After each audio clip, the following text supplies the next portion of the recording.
occasion that I thought of him, I couldn't help but confirm. "Jake?" He raised a hand. "Hi, Helen. Were you hiding back there?" "I wasn't hiding," he said with a frown. "I was in the nook." "The nook?" "Yeah," he said, turning to gesture behind him. "We turned the closet into a nook. Video games, music. I use it mostly for reading." "You and Duncan built a nook?" "It's awesome. It's like a spaceship in there. Want to see?" I gave him a look. Really? I had never liked this kid. Everything that made me crazy about Duncan, Jake made it worse. After Duncan met Jake, he did half the dishes, half the homework, and twice the dope smoking that he'd done before. I'd hoped they'd lose touch when they went off to college, but instead they became housemates for 4 years.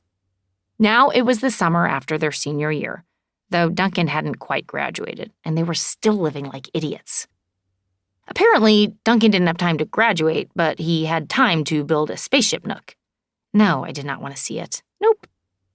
Jake was staring at me in the way he always stared at me when we were in the same room. Mouth slightly open, as if he were not just looking at me, but beholding me, somehow. From anyone else, it would have been flattering. I finally had to say something. "You cut off your ponytail." He nodded, remembering. "Yep," he said, "yep. Grabbed a big pair of scissors and snipped it right off. Duncan keeps it in a coffee mug on the shelf and calls it our pet." There was a pause while Jake kept nodding. "Was that for graduation?" I finally asked. "No," he said, switching to head shaking. "That was freshman year." That got my attention. "You've had your hair short since freshman year? Haven't I seen you since then?" "Oh, yeah, a bunch of times." I couldn't remember the last time I'd seen him. I'd certainly never noticed he'd cut off all that nasty hair and spiked it into a dark speed racer look. I guess sometimes you just get an idea of a person in your mind, and that's what you see when you look at him, no matter what. "It could be the glasses," he offered. I frowned. "The new glasses?" he said, tapping them. "I never wore glasses before this year." "Oh," I said. "Right." It was becoming quite clear to me, and likely to him too, that I'd never really looked at him before. He might have insisted he'd always worn a pirate patch, and I couldn't have argued. "I like them," I said then. "They're very Nixon administration," he said. "Duncan started calling me Apollo 13. So there we had it.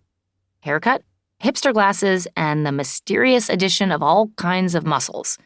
3 was a magic number, after all. "Well," I said, looking away, "it's 1,000 times better." "Thanks." Another pause. "Are you looking for Duncan?" Jake asked then. "Yes," I said, and it all came back. How mad I was.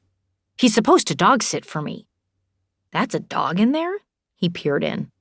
Pickle growled. The music outside the bedroom seemed to get louder. "We were supposed to do a drop-off tonight," I said. "Duncan was not supposed to be hosting Girls Gone Wild." Jake wrinkled his nose in apology. He probably forgot. "Of course he forgot," I said. "It's Duncan. And that's why I'm leaving. But first I want to thank him profusely for letting me down. Again." Jake nodded like he really got it.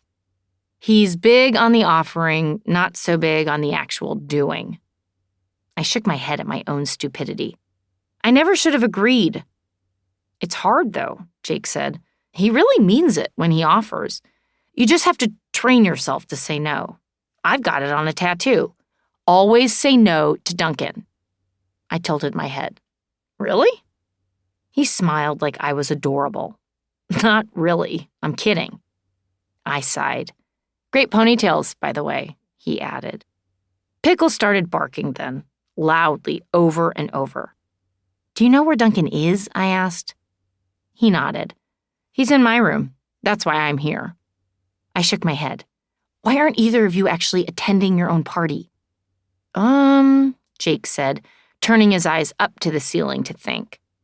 "Well, I'm in the middle of this great book, so I took a bartending break to see what happens next. But I'm pretty sure Duncan might be getting lucky."